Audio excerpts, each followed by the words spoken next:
Hey everyone, welcome to a new More Layers. I'm Seth Mariano.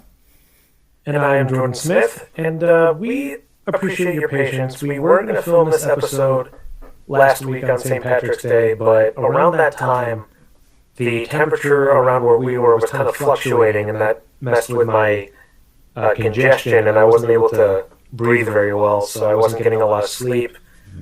And I wanted to make sure I had full energy for talking about our topic now, because it's something that we're both passionate about. We've referenced this show multiple times. He and I, both on and off camera, quote this show all the time, along with some of our friends.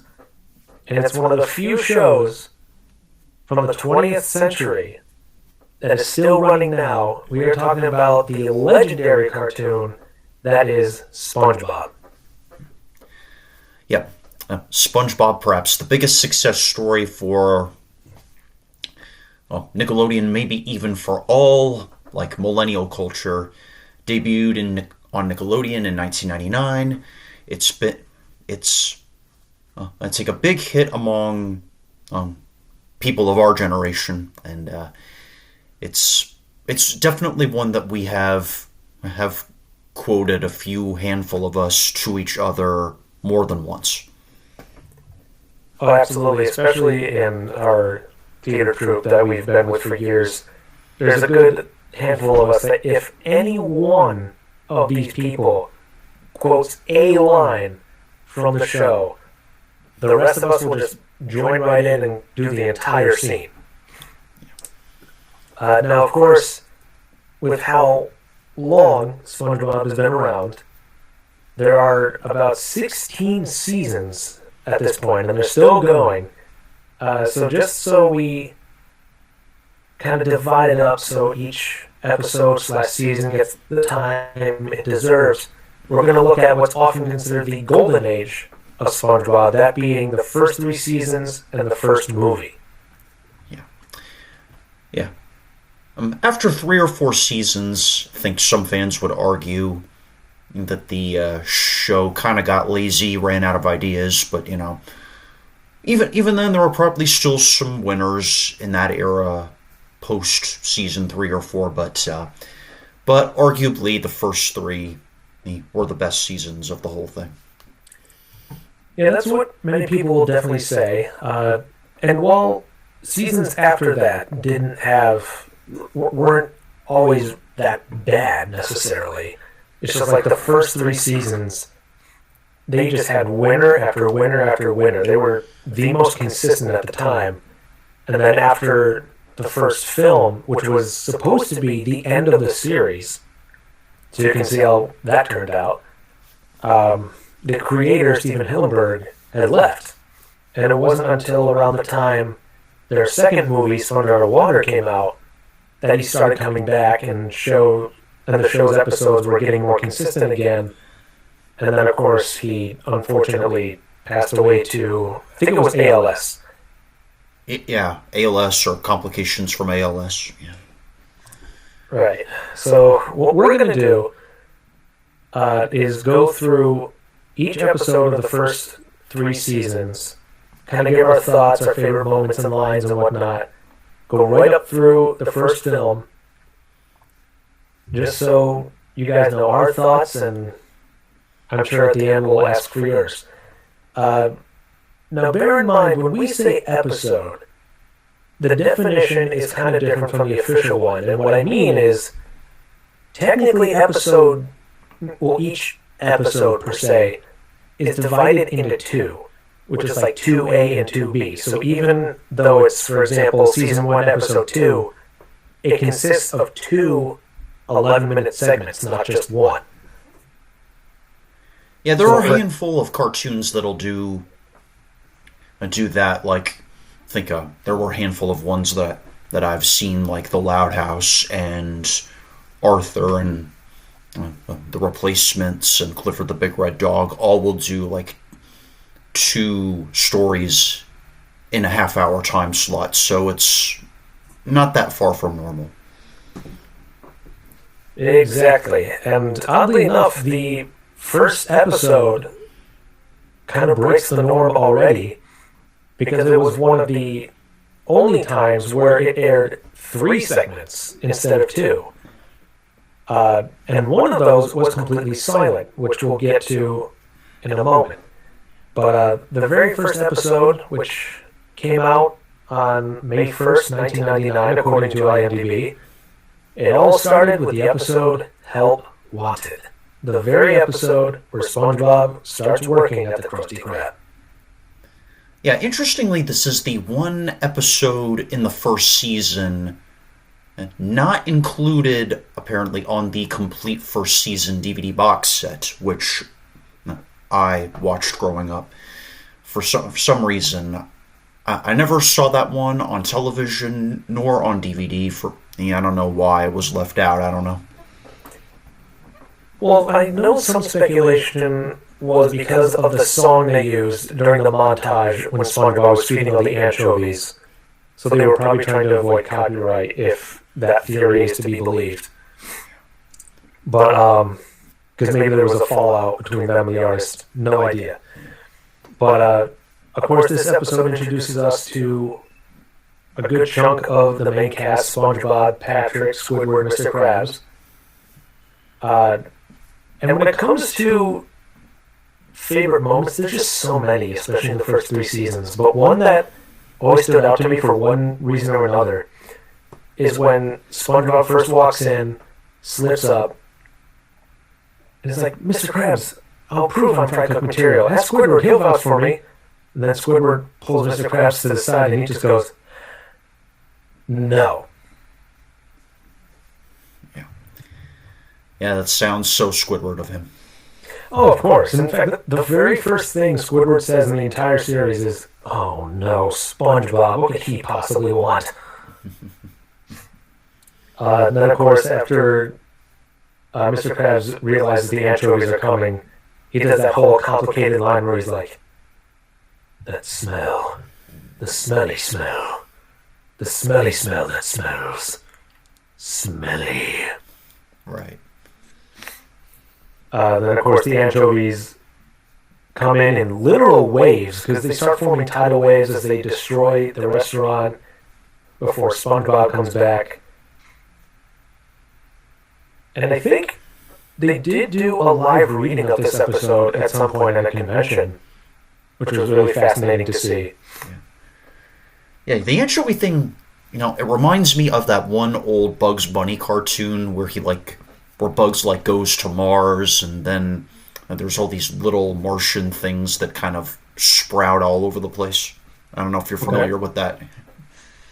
Yeah. Not offhand. Yeah, Marvin the Martian's kind of planning to destroy the Earth.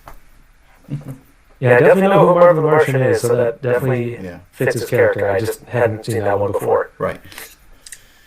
But then the next one is Reef Blower, which, as briefly mentioned, was one of the only episodes where no one speaks. Right. There's just maybe a couple of subtitles, but no orally spoken dialogue. And supposedly the reason for that is because they did actually have lines ready for this episode, but they got lost or destroyed or something like that. So they ended up just going with a completely silent episode. And aside from 1 or 2 grunts from Squidward, and like you were saying, subtitles, nobody actually says any actual words. Yeah. And I don't think they've done that again since then, but I haven't seen a lot of the later stuff, so maybe they did. But then the next episode in season 1, and it's the last of the 3, Tea at the Tree Dome, and this episode introduces us to another long-lasting character, Sandy. Yep, Sandy, voiced by Carolyn Lawrence, who also famously provided the voice for Cindy in the Jimmy Neutron franchise. But this is probably her most famous role, and it's a great voice, really good accent, a lot of energy. And she's been doing it now for more than 20 years, and she's killing it. Yeah, that's another thing we got to point out is that the voice actors, particularly for the main characters, have never been replaced. They've been there since the very beginning and they're still going at it. Yeah. Now, I do know, because I'm trying to think of everything that happens in this episode, but there's one moment that I find at least kind of funny where when SpongeBob and Sandy are introducing themselves, she shows off by just chopping once and a huge boulder gets destroyed. And he's like, oh yeah, well watch this. And he just makes a sound with his arm. Yeah. Just the kind of dorky kind of guy, I guess, just trying to trying to impress the girl, but I don't know if it's ever like really implied that there's like a romantic feeling or anything, but it feels like it's something like a a boy would try to do maybe to impress a cool girl. Oh yeah, they definitely kind of tease at the idea every once in a while, but yeah, there's nothing really official going on there as far as we know. But then jumping into episode 2, part 1 is Bubble Stand. This is honestly one of the episodes that I quote the most, partly because of one moment, which is also one of my favorites in the series, where SpongeBob is showing Patrick how to blow bubbles. And at one point, he makes a giant elephant. And they play the circus music, and Patrick is starting to laugh because he's very amused, and then he just goes, "It's a giraffe!" Yeah. Of course, the most famous part of that, perhaps, is the absurd but consequently memorable step-by-step technique for blowing bubbles, which are like the steps arguably have nothing to do with blowing bubbles, but it's more or less cartoon gold, and there are so many steps to it. You could probably make like a millionaire fastest finger question, like list the order in which he said all these. It's a pretty big handful. It's visually and audio wise pretty nice. And obviously we couldn't do it the exact same way they do because they're cartoons and they shift their bodies in ways that we could not physically do as humans. But we can still very much quote it. Not a problem there. Then part 2 of episode 2 was Ripped Pants, which I believe is the first episode to feature a song.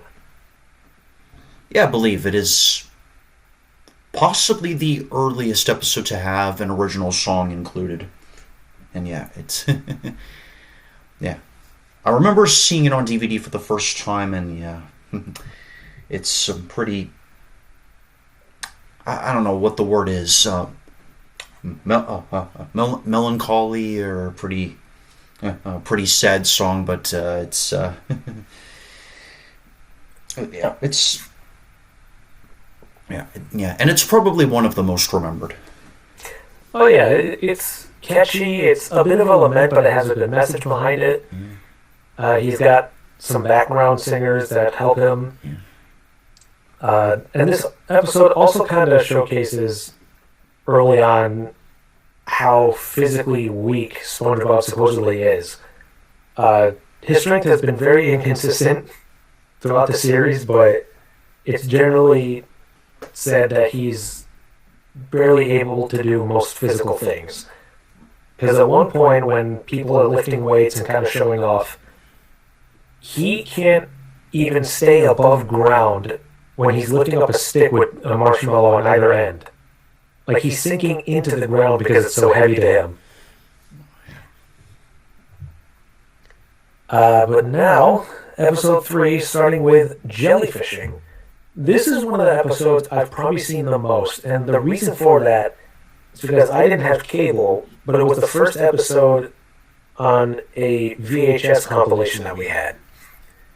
And probably my favorite moment in the whole thing, especially when I was growing up, is just the opening sequence. Because the narrators make it seem like it's going to be, a very chill jellyfish spotting thing, and then they just go into this really epic action sequence as they prepare to actually go out and start jellyfishing. Yeah. It's like within 20 seconds it becomes like Mission Impossible or something. Basically, yeah. And you can find the track on YouTube, no problem. But for some reason, it's just so darn epic. Now, of course, they throw in a little bit of comedy, like after they slide down the rope, their hands are on fire for a second. Yeah. But they go right back into it, and it's just so cool. And then once they're outside, they go back to their regular antics. Yeah.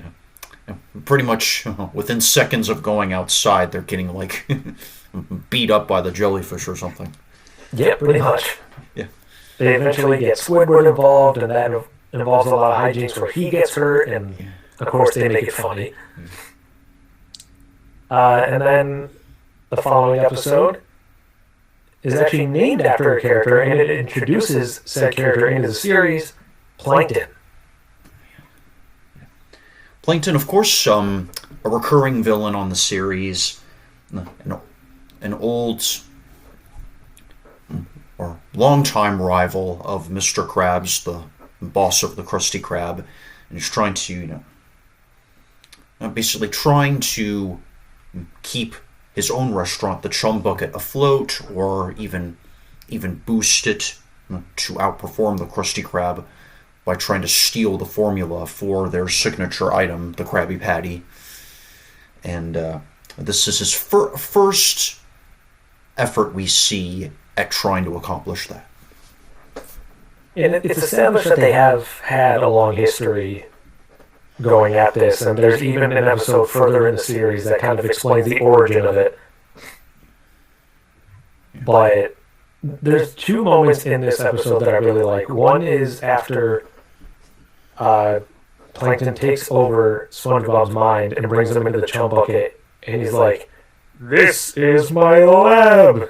And it shows a dog on the back wall. Yeah, I didn't understand that at first, and then it's sort of, a light bulb started to go off in my head. Oh, lab, like Labrador. Okay, there we go.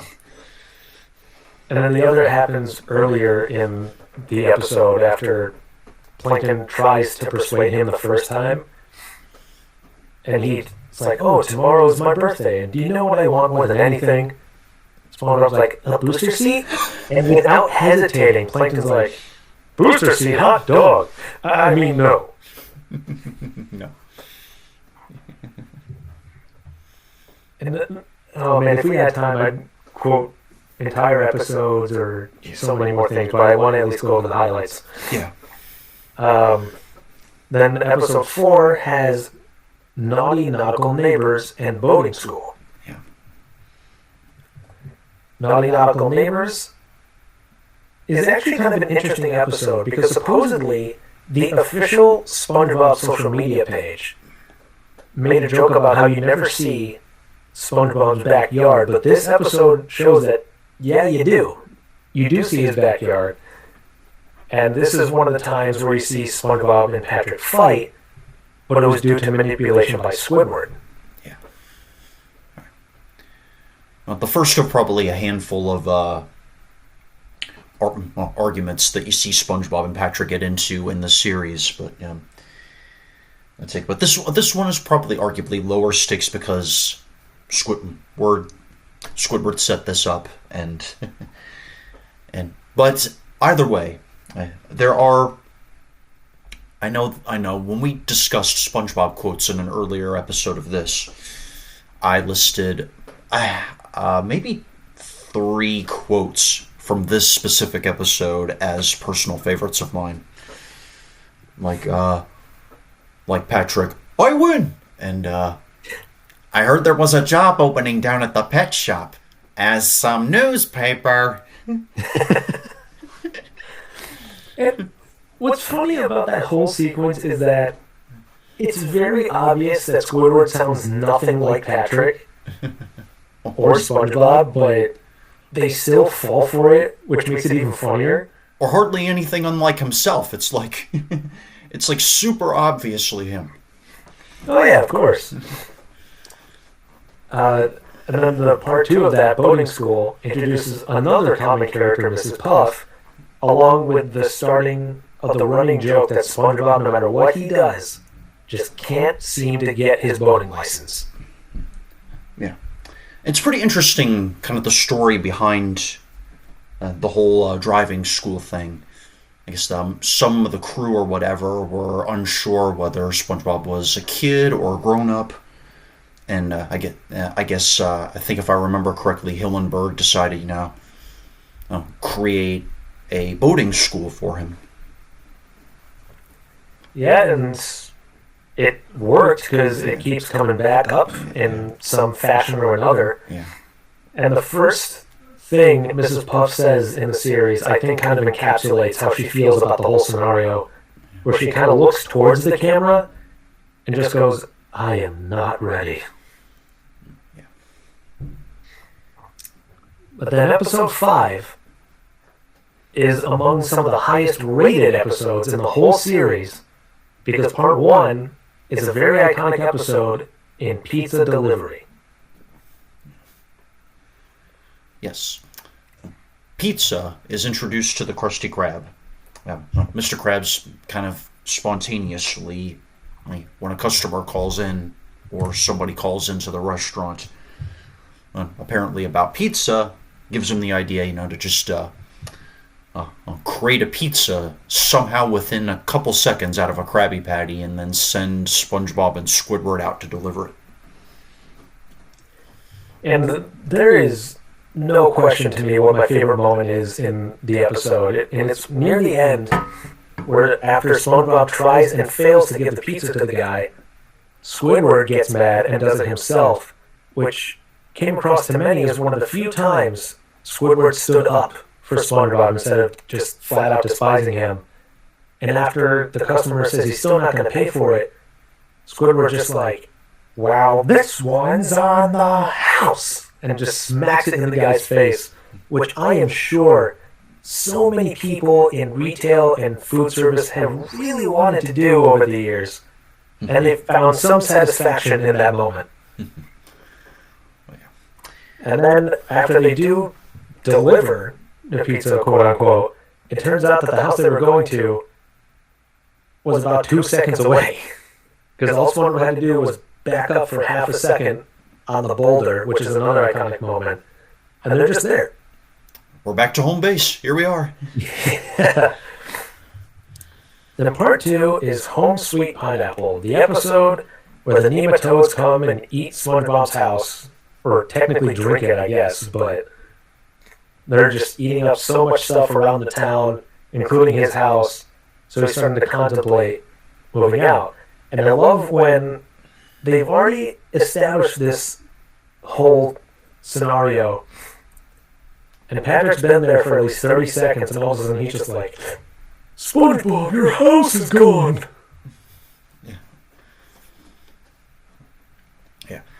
Yeah. The nematodes are probably my favorite part of that one. Just they just kind of go around, kind of repeating the same word or words over and over. One will say something, and then the others will just kind of mimic it on a loop.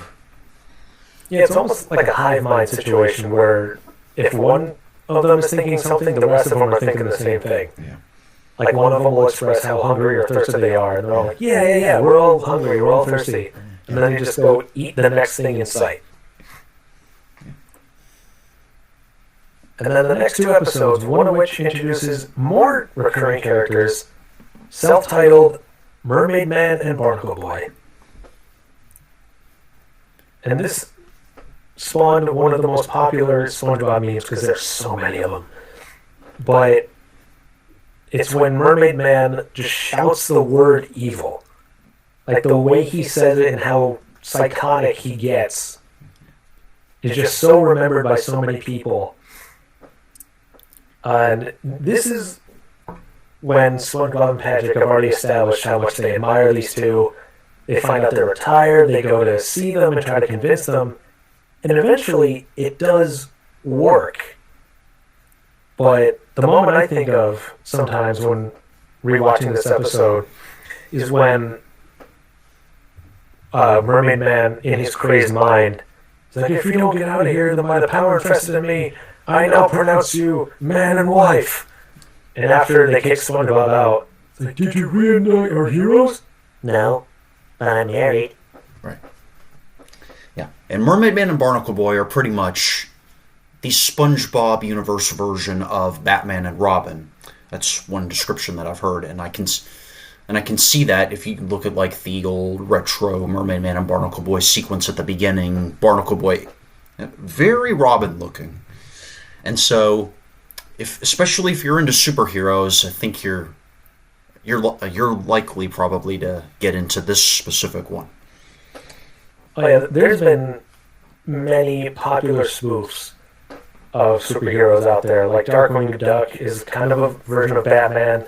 Larry Boy, who we discussed recently, is kind of a combination of Batman and Spider-Man. Yeah. And based on his costume and his abilities, it's quite apparent to many that Mermaid Man is kind of like a jab at the Super Friends version of Aquaman. So we're definitely seeing some DC references in there. But yeah, they eventually do come out of retirement, and every once in a while there's another Mermaid Man and Barnacle Boy episode, the second of which is at the end of this season, which we'll get to. Yeah. But then part 2 is another very iconic one, simply called Pickles. Yeah. And most people have seen this episode, especially a handful of times. They can quote the entire order that Bubble Bass has by heart. To which Squidward is just staring at him with a glazed eye and just goes, "We serve food here, sir." And then something that my sister and I love to reference in this episode is after SpongeBob regains his composure, comes back to the Krusty Krab, he and Bubble Bass start having this Western-style standoff. And after Bubble Bass lets out this scratchy roar, SpongeBob confidently just goes, "Rawr." And that just, for some reason, makes everybody in the room gasp. I feel like this episode is a winner, at least not entirely, because it is, fun with little funny gags here and there, but it also tackles a subject that is dark but very relatable in this specific case, mental health or anxiety, because pretty much the plot of this is SpongeBob kind of dealing with uncertainty or lack of confidence and unsure kind of second or umpteenth guessing everything, even down to how to sleep in the bed properly. And I think it captures what some people with mental health struggles like myself have been through or are going through, and so I'm sure it probably helped people in that kind of situation, or created some good awareness for some other people. And yeah, it's probably for that reason an episode in particular to watch. Oh yeah, even though it's a cartoon, it can still be very relatable, especially in moments like that. And of course, this episode is the one that kind of establishes the rivalry between SpongeBob and Bubble Bass. As far as I know, they never explain why these two don't like each other. Maybe in one of the future episodes they kind of explain it, but it just comes out of nowhere and it's well established throughout the series. But something I really like about this episode is that it kind of sets up the fact that Mr. Krabs is kind of like a father figure to SpongeBob. Like, he gives SpongeBob the day off, which is something he normally never does. And then, when he tries to help him regain his confidence back, he's sitting next to him in his house for literal days as SpongeBob is trying to remember how to make the sandwich. And then he puts him right back on the front lines once SpongeBob gets his confidence back. It's like he's really looking out for him. And yeah, there's definitely future episodes where he doesn't treat SpongeBob right at all, but this is one of the times where he was actually really nice to him. Yeah. Yeah, even if his motivations are most of the time ulterior or self-absorbed, because he's always wanting more money, more money, money. But it is, I think, applaudable that one does recognize that SpongeBob is kind of in a crisis, and he's kind of willing to kind of listen, help him a little bit. Yeah, for sure. It's something that you got to take where you can get it, because again, it doesn't always happen. Then episode 7, part 1 is what I feel is kind of one of the more overlooked episodes in the first season, and it's called Hall Monitor. And in this one, as the name implies, Mrs. Puff is trying to select a hall monitor for the boarding school, and she goes through every single possibility she can before she has no choice but to give it to SpongeBob, who then delivers a speech that takes all day, so he doesn't really get to assume his duties in the end. And Mrs. Puff tries to be kind to him and at least give him the uniform to wear until the following day.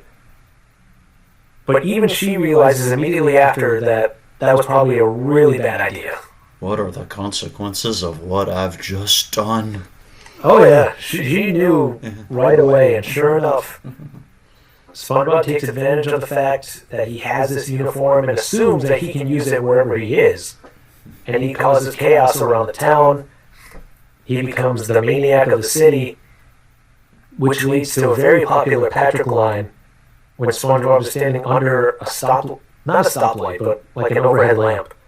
And Patrick is just like, he's just standing there, menacingly. Yeah. Yeah. It's funny. This is just one of a handful of TV shows that I've seen where somebody will be made a hall monitor and they'll go crazy with power and ego. But yeah, it just seems to happen every time I see a plot involving a hall monitor or a prefect. That's pretty much what generally happens. Yeah, oddly enough, it seems to be a common story plot point, but it's definitely known in SpongeBob for sure.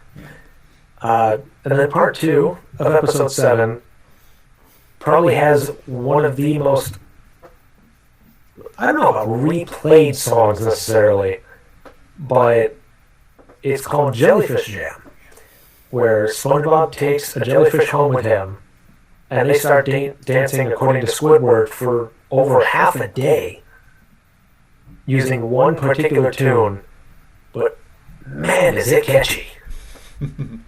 Yeah, it's cool.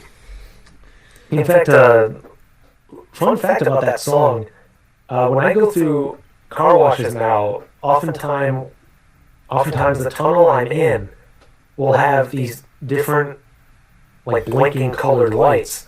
So while I'm going through there, I play the Jellyfish Jam song, and it fits perfectly. Oh, it's probably not a bad idea. Oh yeah, I make the most out of the situation, because, when you're in there, your car's in neutral, so you can't really do anything while you're going through. So it's like, might as well play a song that fits, and Jellyfish Jam fits perfectly. Yeah, right. You just gotta sit and cruise through there, let the thing take you through, and yeah, might as well. Exactly. And going on to episode 8, Sandy's Rocket is part 1. And in this episode, she wants to go to the moon to get some moon rocks.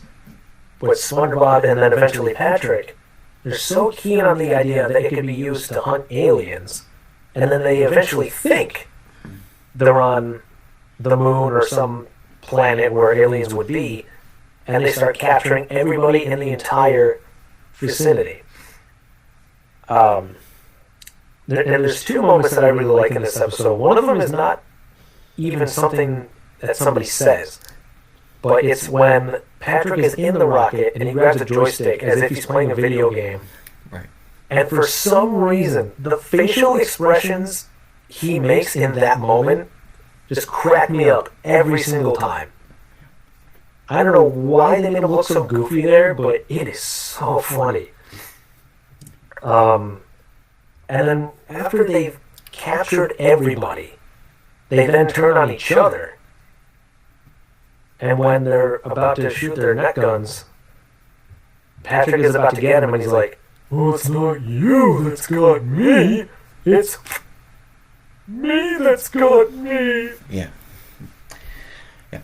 And there's some stuff in both the episodes in this slot that I think older audiences, like grown adults, at least at that time, would have appreciated. Like in this episode, the Rocket episode, there's a little gag where SpongeBob and Patrick, are flying through space in the rocket, and it's like, and then you got your toothpaste in my peanut butter, which I wouldn't have known at the time I saw it, but I think it's probably a kind of a reference to the "You got your peanut butter in my chocolate Reese's Cups" commercial, which is, I know, at least that's a theory. It sounds like it could be.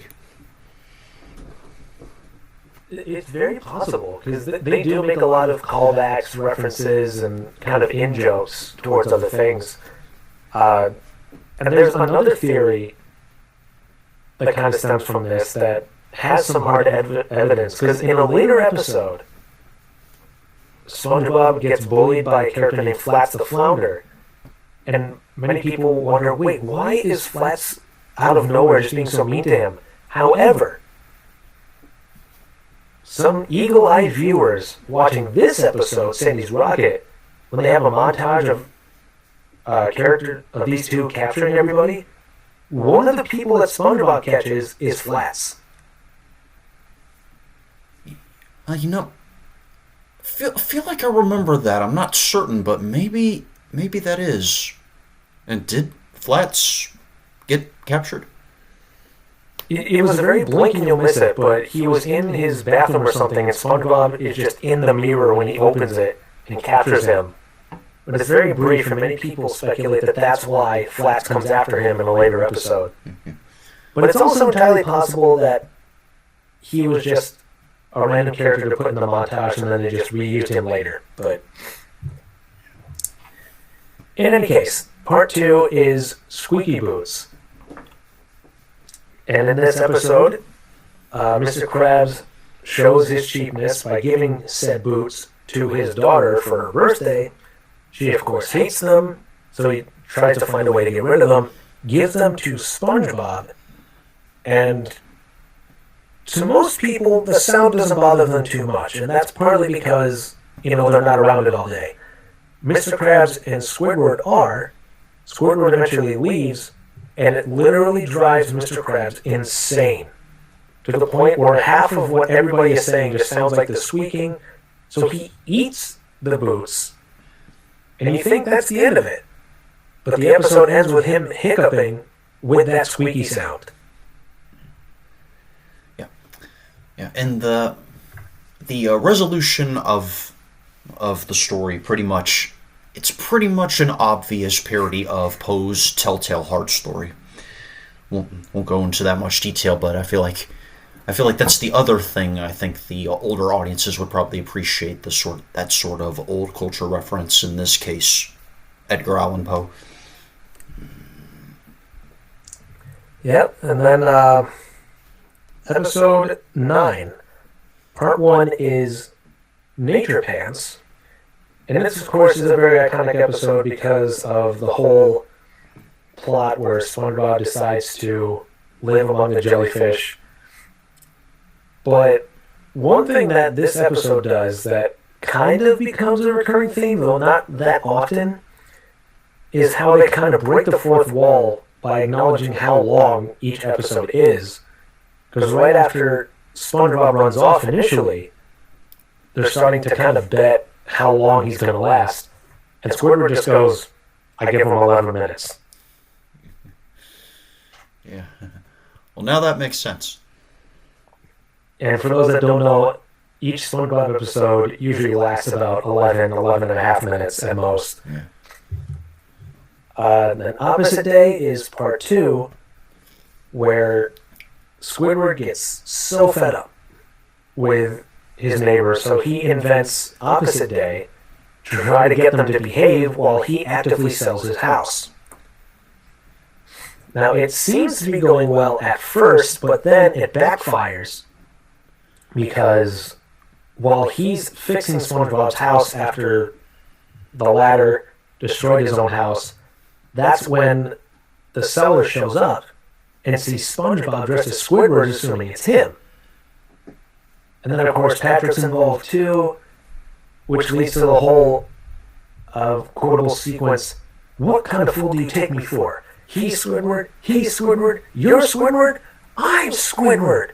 Are there any other Squidwards I should know about?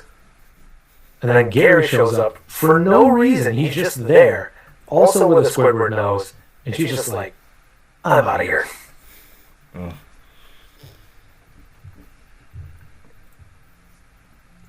And then we move on to episode 10, two other very iconic episodes, especially the second one, which we'll get to in a moment.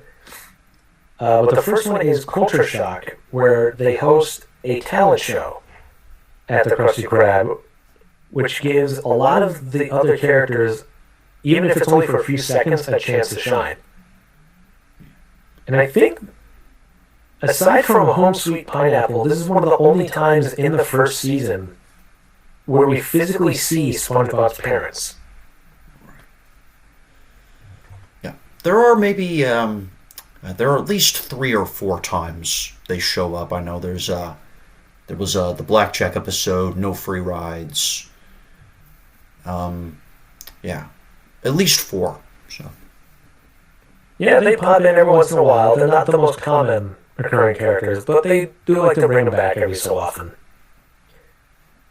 And then part 2, which is probably the more iconic of the two, is it's an acronym, FUN, which of course spells fun. And this is another episode that features a very popular original song from the show of the same name. And part of the reason this episode stands out is A, because it was also on the VHS that we had growing up. Yeah. And B, I think I've mentioned this before very briefly, but I had a SpongeBob alarm clock based on that acronym that would play this song when the alarm goes off. Which normally was fine. But when the battery was getting low, their voices would get very distorted and make the song kind of sound a little creepy. Ooh, yeah, I imagine. And now we are halfway through season 1. As we get into episode 11, we have Muscle Bob Buff Pants, which is another episode that showcases the physicality or lack thereof of SpongeBob, but this time he tries to prove that he's not weak or a wimp by getting anchor arms, which are basically inflatable muscles. And for a while, it does pay off. Like, everybody thinks he's super strong. He even convinces a lot of buff people that his workout is just doing arm farts. But then he's, of course, exposed by the end when they're doing this anchor throwing competition. And I love the moment where Sandy, quote-unquote, throws hers, but technically she more kicks it. Because the judge, he's trying to get out of the way of each anchor that's thrown. But somehow this particular one is constantly following him until it hits the ground. Yeah, and this isn't probably another one of the most relatable episodes because it's like you see SpongeBob kind of,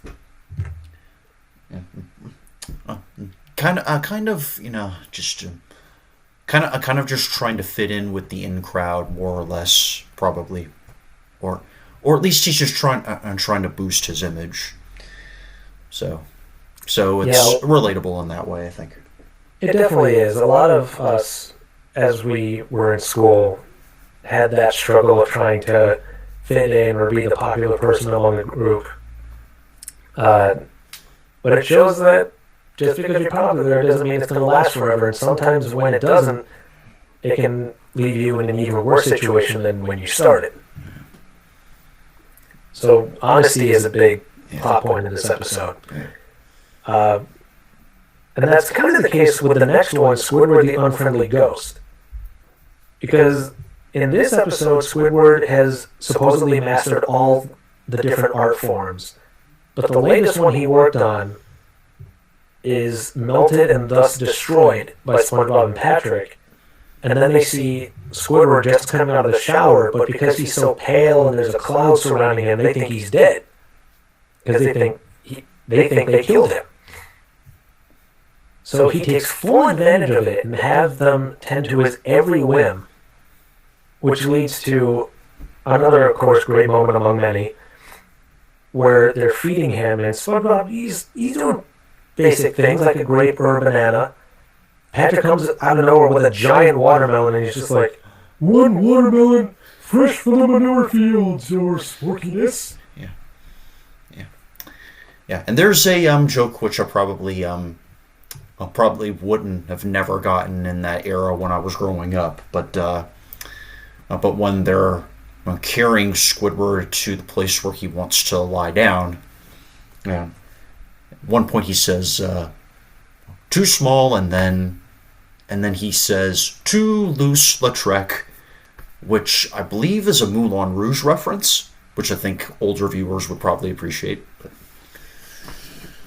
Yeah, I never did get that when I was younger, but I know it was supposed to be funny, because after he says that, you hear the traditional ba-dum-tss. But a lot of people have pointed to this episode after Stephen Hillenburg passed away, because some of the things that SpongeBob and Patrick say when they're sending Squidward off, they then used when they were kind of sending Hillenburg off, such as, "Happy trails." "He's on the other side now." Yeah, he's in a better place. Then episode 12, starting with The Chaperone. This is not the first episode that Pearl has been featured in, but I'd probably say it's the first one that features her to a significant degree. Yeah. Like, it mostly focuses on her and trying to get a date for the prom, which ends up being SpongeBob, much to her chagrin. But after some initial hijinks, things start going well, and then this is probably one of the songs that isn't played as much. It's still catchy. I think it's just called The Sponge, where they kind of tell you how to do the dance move. Yeah. And at first, everything's going well, and then chaos ensues after everybody tries doing it, so they get kicked out. Yeah. So they get back to the house, and then it's revealed that SpongeBob somehow replaced himself with a dummy, which was kind of a joke that was set up earlier in the episode. So it was hard to tell, which I think is kind of the point, when SpongeBob was actually there and when he wasn't. Yeah, it is kind of left a mystery. Yeah, but moving on to episode 13, we have Scaredy Pants, which is probably one of the first episodes to be centered around a popular holiday. And it also introduces another recurring character, the Flying Dutchman.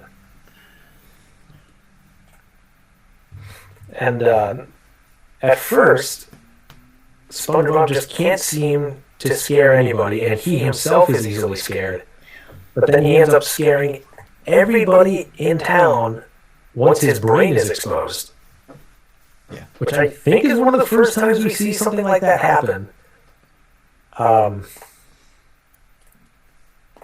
And at one point, Squidward scares him by being dressed as a Flying Dutchman and going, "I've come for your pickle."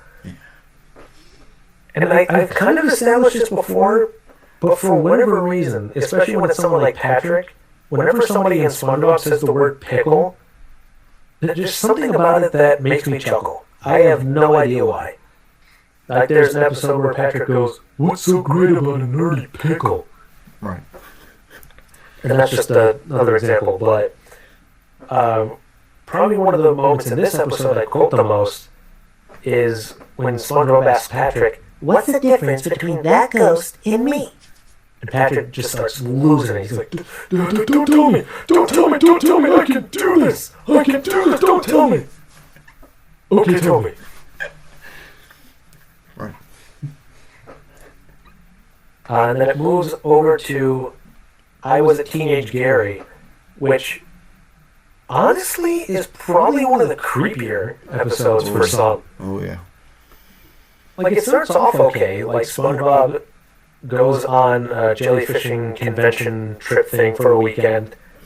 So Squidward kind of nonchalantly says he'll watch Gary while he's out. Completely neglects him the entire time. And then when he realizes he never took care of the snail, he tries to feed him. Doctor comes in, says give him plasma. They try to. SpongeBob gets poked in the nose. And the part that creeps a lot of people out is when he's slowly morphing into a snail. Yeah. And then he scares the crud out of Squidward quite a bit. And eventually, Squidward gets poked, so he turns into a snail, but off screen. And the episode ends with them singing on top of a fence after Patrick throws a shoe at him. Yeah. Will you climb up? It's really funny because, it's Patrick, so of course it's going to be. But it's one of the few times where Patrick gets angry at Squidward and not the other way around. Yeah. I don't know if Patrick necessarily realized that it was Squidward. Yeah. No, I don't know. But, no, it was just a very hilarious moment. Then we move on to episode 14, starting with SB129. And even when the title card shows up, you can tell that this is going to be quite futuristic because the font is all metallic. There's a lot of bleeps and bloops, various sound effects. And Squidward ends up traveling through time by going to the future and the past. And of course, when he's in the future, he has that iconic moment where he's just lying on the floor, just going, "Future, future." And then it's revealed in this episode that, technically speaking, Squidward is the one who invented jellyfishing. Yeah. Yeah. Yeah. So it's kind of like Back to the Future for younger audiences in the sense, you've got traveling between multiple eras. History gets changed a bit here and there, perhaps, and yeah. And so, yeah, it probably works well for multiple age groups because of that. Absolutely. And then we move on to Karate Choppers, which is the second half of episode 14, where this really establishes the kind of friendly rivalry that SpongeBob and Sandy have when they kind of play fight with each other. But SpongeBob ends up taking it so seriously that it affects his work prowess to the point where Mr. Krabs says he can't do it anymore, but he just cannot resist. Even when all he's trying to do is make a sandwich, he and Sandy are so basically addicted to it that they start using karate moves to make a bunch of sandwiches, which ends up working in their favor because Mr. Krabs witnesses this and says, "I have something even better in mind." And it ends with another iconic line from Squidward where they all say how much they love karate or money, and Squidward just goes, "I hate all of you."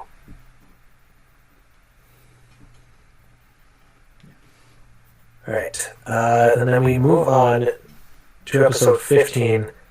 At the rate we're going, we'll probably just do the first season today, but Yeah. We'll definitely get to season 2 and 3 and the first film at some point. But in the last quarter of episodes, we have episode 15, starting with Sleepy Time, which for a while was one of my favorite episodes growing up. I'm not entirely sure why, but maybe I just thought it was cool to see what all the main characters would dream about. Because SpongeBob, his dream version of himself, I guess, starts hopping into other people's dreams, and it kind of shows them in some of their kind of preferred lifestyles or iconic moments in their own kind of dreams. Patrick is probably the simplest, because all he wants to do is ride one of those like Walmart rocking horse things. Yeah, it's kind of a deep dive, like, into the minds of multiple characters. You see, like, Patrick and Sandy and Squidward, Mr. Krabs, Pearl, Plankton. Kind of see, kind of deep into their heads a little bit. And it definitely kind of pokes fun at how bad SpongeBob is at driving, because even when he goes into Mrs. Puff's dream. Well, technically, I think it's his own dream. That's true. It is his dream, and Mrs. Puff shows up. And when he dreams that he has his license, she rips it up and just goes, "Not even in your dreams, SpongeBob." But it definitely kind of gives a quick look into each main character's psyche, if you will. Even to the point where Gary is intelligent and he's speaking perfect English. It is very sophisticated. But of course, with Patrick's dream, as we mentioned, he's riding the horse. And when SpongeBob goes to leave, he drops a quarter. He's like, "Shoot, that was my last quarter." So he just hangs there and does absolutely nothing. Although you do gotta wonder, if it's a dream, he could probably just dream that he has another quarter in his pocket. But oh well, it's hilarious to us. Yeah. And then part 2 is Suds, which is probably another somewhat less talked about episode, but it does have some significant moments about it, particularly near the end when they're curing SpongeBob. It's one of the first times, I think, where we see SpongeBob in a quote-unquote live-action setting where he's grabbed by a human hand, and then he is like an actual sponge for a second, and the same goes for Patrick soon after. Yeah. Even before that, there's some pretty funny stuff in this one, like Patrick kind of planting the fear of the Doctor and SpongeBob. Kind of captures, typical kids fear of going to a doctor's office in that way, and Patrick. Are trying these ridiculous, goofy ways to try to help SpongeBob recover from his suds, like everything like trampolining on him to placing a Band-Aid on his back. Doesn't he also kind of put him in like a torture chamber type thing? Like he's got him on a stretching table, like on a stretcher with like torches. It's kind of like, I think of it as kind of like some kind of oriental spa or something. All right, that's definitely one way to look at it. But yeah, eventually Sandy does succeed in getting SpongeBob to the Doctor, and some of the moments I mentioned just happen. And when Patrick sees that SpongeBob got a giant lollipop out of it, all he does is blow a bubble, and he's like, I got the suds too. But his treatment, I think the Doctor kind of knew that Patrick was faking it, because he's like, "Oh, we got special treatment for you." Yeah. It's like, payback for disgracing the real doctors. Yeah, for sure. Then in episode 16, we get to another holiday-based episode, that being Valentine's Day. And of course, that's the holiday they're celebrating in this episode. SpongeBob and Patrick try to get each other a special gift. Patrick, he was trying to make a heart-shaped rock, and at first he does, but then he thinks SpongeBob is inside of it, so he shatters it to dust trying to supposedly get him out. And SpongeBob, he has this giant heart-shaped chocolate balloon that Sandy's trying to deliver, but it's getting blown off course. So SpongeBob tries to stall, Patrick starts to get upset, to the point where he goes absolutely berserk when they're at a theme park, which leads to another well-known line for Patrick, and doesn't he certainly have many, where he goes up to a costume person and just goes, I defy you, Heartman! Just kind of leaves him standing there like... The guy's not even terrified. He's just like, what just happened? Yeah. And then even though he just caused all this chaos and destruction and whatnot, after the gift is finally delivered, Patrick has the nerve to end the episode by going, Oh, SpongeBob, you didn't have to give me anything. Oh. Yeah, where was that like 10 minutes ago? yeah, pretty much. And then part 2 is the paper. Simply called the paper, so you would think it's a basic episode, but in a way it's kind of not really. Because it starts off with Squidward throwing a gum wrapper away. SpongeBob saying, hey, this could be a gold mine of entertainment, which he proves throughout most of the rest of the episode. And it drives Squidward insane, because it's like, how could he have so much fun with that little piece of paper? So eventually, he does anything he can to get it back, literally trading everything he ever owns just for that piece of paper, only to realize that's exactly what it is. It's a piece of paper and nothing more. So he's just sitting without clothes in the spot where his house used to be. And one thing that kind of intrigues me now that I think about it is going back to Squidward the Unfriendly Ghost. One of the demands Squidward had is for SpongeBob to play music on a piece of tissue paper, which he can't do, maybe just because he's scared or stressed or whatever.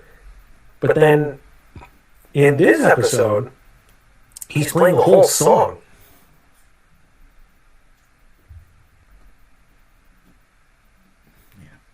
How can anyone have fun with just a piece of paper?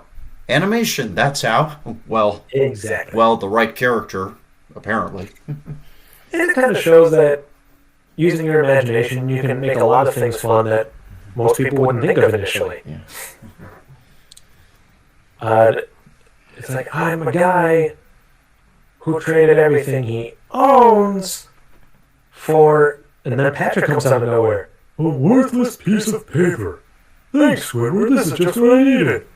To which he puts his gum in it, throws it away, and that's the end of that. And then we move on to episode 17, which is another one of the highest rated episodes. And part 1 has an episode called Arg, where SpongeBob and Patrick play a board game that Mr. Krabs gets addicted to, and he secretly uses that board game as a treasure map to hunt for the Flying Dutchman's treasure. Because it's apparently based on a real treasure map. Which they find out later on is actually true. Because they do find the treasure, and they end up waking the Dutchman, who gives SpongeBob and Patrick some actual doubloons, but then gives Mr. Krabs a piece of plastic. But probably the most quoted moment, not just for me, but for a lot of people in this episode, is when they try to find where the X is, and Mr. Krabs is like, wait, we just went 10,000 paces east. To which Patrick goes, Oh, east? I thought you said weast. Oh, yeah. One of my favorite quotes in the series. oh yeah, same for me. And it led to some jokes that a few friends of mine have made before, such as putting Weast in the title of various things, Right. like they do, introducing Beauty and the Weast. Such a good one. Jumping over to episode 18, starting with an episode simply called Texas. And of course, with Sandy being from Texas, you know this is going to center around her, particularly how much she misses her hometown in Texas. She actually sings a song that is probably one of the more popular ones in season 1. And what really made me laugh is that the last line she sings in that song, she for some reason has this deep masculine voice. It's like, I wanna go home, I wanna go home. Yeah, that last line, honestly, made me think of Squidward. Kind of got that honking, low voice. In a way, yeah, for sure. And probably another, I say another, like the list is going to stop anytime soon, but of course a lot of people know the scene where SpongeBob and Patrick are starting to make fun of Texas in order for Sandy to stick around long enough for her to see the party they have planned for her, which leads to the whole, "Hey Patrick, what am I now?" Stupid? "No, I'm Texas." What's the difference? And then a moment that I see used in a lot of memes is when they're running towards the Krusty Krab, and Sandy's trying to catch him with a rope, and Patrick gets pulled away, followed by a random explosion. And wasn't there another episode, Rock Bottom? Oh yeah, we skipped over that. My apologies. The No, other no episode, problem. in episode 17.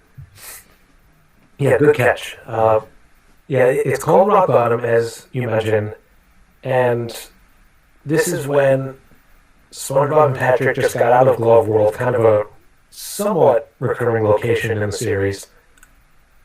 But Yeah, basically they a don't theme get off park. the bus when they're supposed to, which leads them to a place called Rock Bottom, which is just completely dark, full of unknown creatures, and nothing is making sense. Patrick gets on the bus right away, but SpongeBob keeps missing him.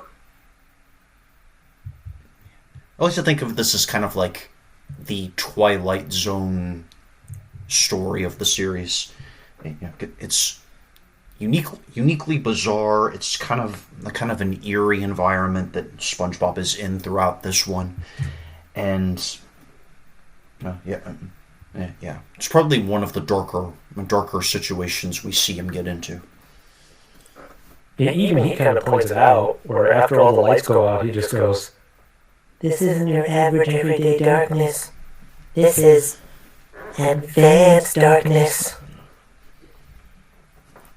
And then, of course, the hilarious bit near the end, after he figures out that they kind of spit a raspberry between every word. So when he does that to the final citizen he comes across, the dude just responds with, "You're welcome." Yeah. And the episode ends with SpongeBob getting back to his house.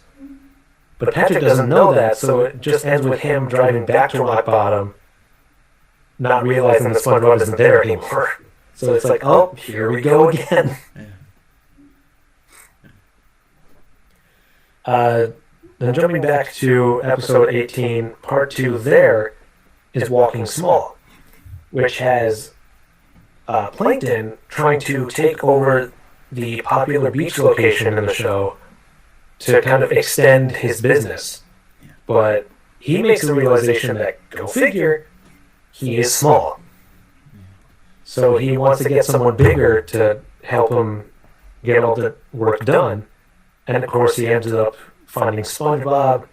That leads to a lot of other funny, hilarious moments, such as, no, be assertive!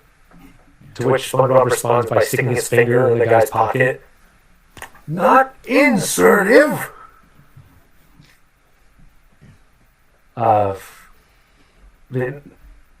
SpongeBob, he kind of starts acting like a jerk, not actually realizing what he's doing.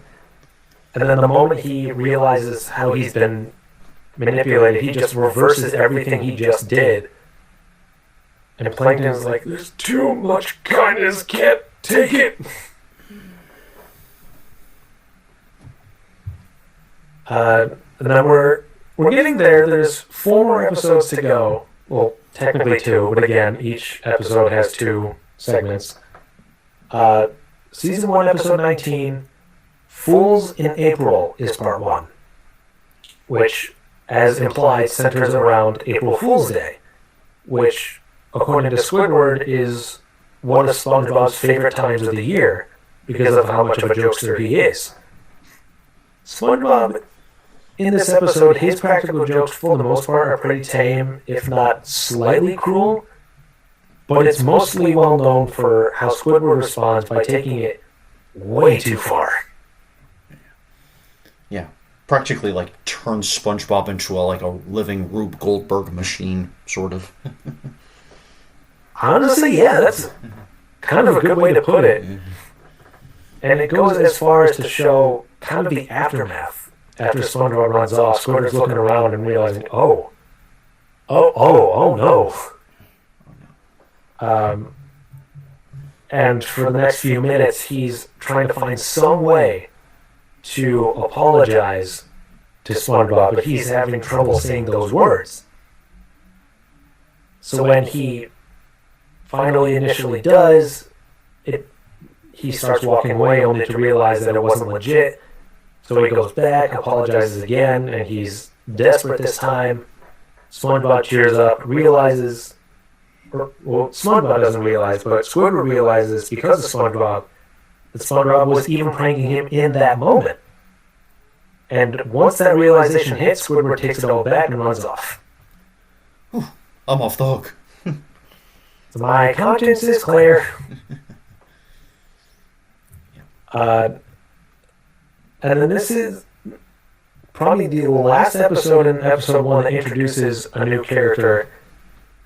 And it's hard to say whether or not this one technically is a recurring character because he looks different from time to time. Yeah. But this is Neptune's spatula, which introduces King Neptune. But some people theorize that there might be more than one in the series because the one that shows up in the first movie looks a lot different than how he shows up here. And then this version does show up later on in the show, so it's kind of hard to say. But the point of this episode is that they kind of have an Excalibur sword in the stone thing going on with a spatula and a vat of grease.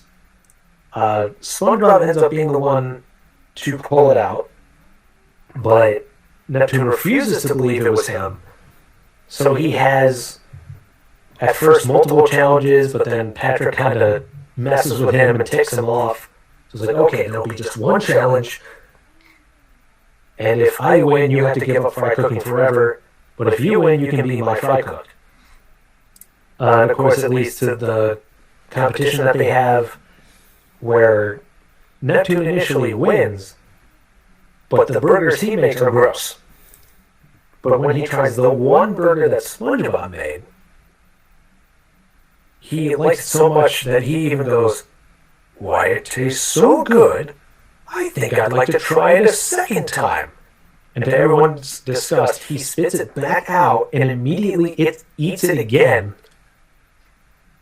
And he admits SpongeBob is better. And to his credit, he humbles himself to the point where he works under SpongeBob at the end of the episode. Yeah. Yeah. And, older audiences might appreciate this. The King Neptune in this episode is actually voiced by John O'Hurley, probably best known for his work in Seinfeld and for hosting Family Feud for a while. And yeah, he's got that sort of fairly unique sound to his voice that always sounds like super elegant, and it works really well with this character, whether or not they wrote dialogue especially for him, I don't know, but it's a very enjoyable performance in this one. Yeah, but it even has a brief moment where we see Tom Kenny in an episode. Like, of course, most people know by now that Tom Kenny voices the titular character SpongeBob. Yeah. But every once in a while, whether he's dressed as Patchy the Pirate, who's introduced later, or some other random appearance from him, even in a much later episode where they go to the surface world and kind of see like the human version of the Krusty Krab, this is probably one of the first times we see Tom Kenny himself. Right. And it's when he's in the shower. Yeah. But hey.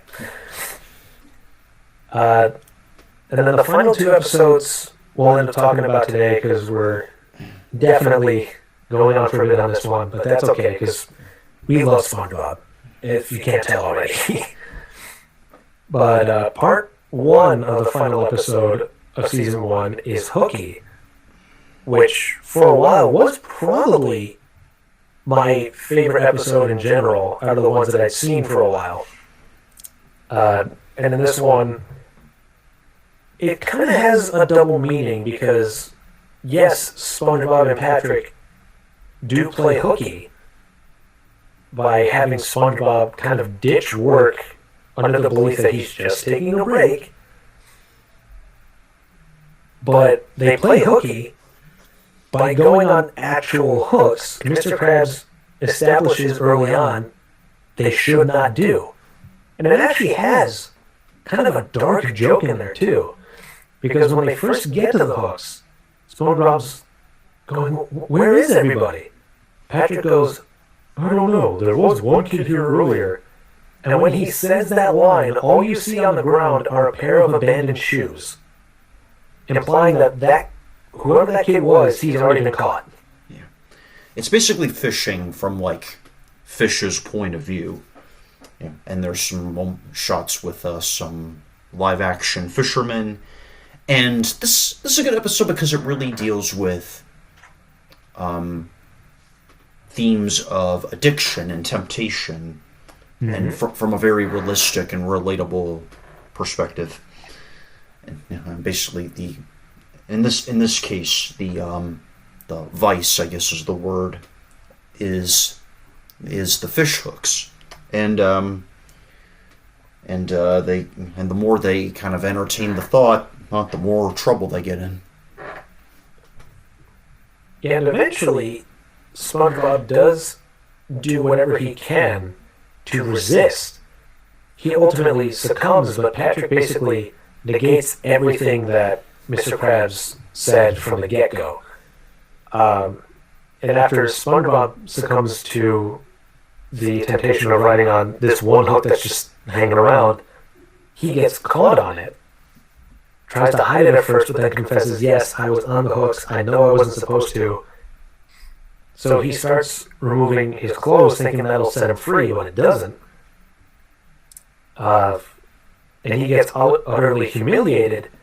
And it turns out that it was actually a plan set up by Mr. Krabs and Squidward to help him learn to take warnings like that seriously by just utterly humiliating him, which he'll probably remember for the rest of his life.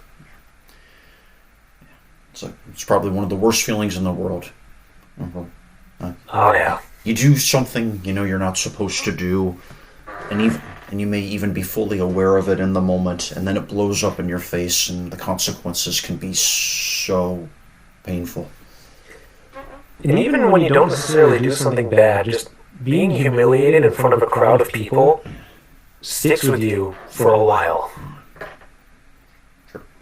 Then the final episode of season 1 is actually a sequel episode, which there aren't that many of, but it's Mermaid Man and Barnacle Boy 2. I think there's 6 or 7 Mermaid Man and Barnacle Boy episodes in the series as a whole. Sounds about right. Sounds about right. Okay. But the first season ends with part 2. And in this one, Mermaid Man and Barnacle Boy are summoned by SpongeBob constantly when he wins their conch signal in some contest. And the conch signal is kind of like if they had an audible bat signal. where somehow, even though it doesn't sound like an actual alarm, it just sounds like SpongeBob spitting into it, they still hear it from across town and they answer it every time. And even though they're kind of annoyed with how much he's abusing it, they're like, we don't really get asked to help that much anymore, so we'll at least go along with it for a while. But they eventually get tired of it. So they try to destroy it, but then they decide, we'll just take it with us for now. They take SpongeBob to a diner where they plan to ditch him. But then it actually leads to the introduction of one of their foes, the Dirty Bubble, who also shows up every once in a while, usually in a Mermaid Man and Barnacle Boy episode. His appearance is brief, but it's a good introduction. And it ends with them driving off on their invisible boatmobile, singing their kind of own version of the whole Jingle Bells, Batman Smells thing. There's at least a handful more of Mermaid Man and Barnacle Boy episodes, but the first season ends with their second one. Also, you adults might appreciate that another villain who appears in this episode, the Atomic Flounder, is voiced by Charles Nelson Riley, who famously was a frequent panelist on Match Game, which is a show I used to watch old episodes of. Like when I was younger, I watched a few of those, and so you adults might like that. No kidding, I had no idea. Yeah, I'll have to check that out then. Now, we did originally plan on talking about the first 3 seasons, but considering how long it took us to get through just one, because technically there were 40 episodes that we were going through, we're going to pause here, and then we'll get to the other ones in the future. But we do thank you all very much for watching. Hopefully you like the SpongeBob show, especially the early stuff, as much as we do. Let us know what your favorite episode is. Let us know what your favorite quotes are, or your favorite moments. What parts make you laugh the most. Which moments caught you by surprise. And if there's other shows or movies you want us to talk about, let us know that too, because we'd love to hear from you. Yeah, and tell us maybe your favorite SpongeBob quotes, gags, favorite SpongeBob memories. I think I'd like to hear some of that. So send that our way. Absolutely, but until then, again, thank you all for watching, and we'll see you next time. See you soon.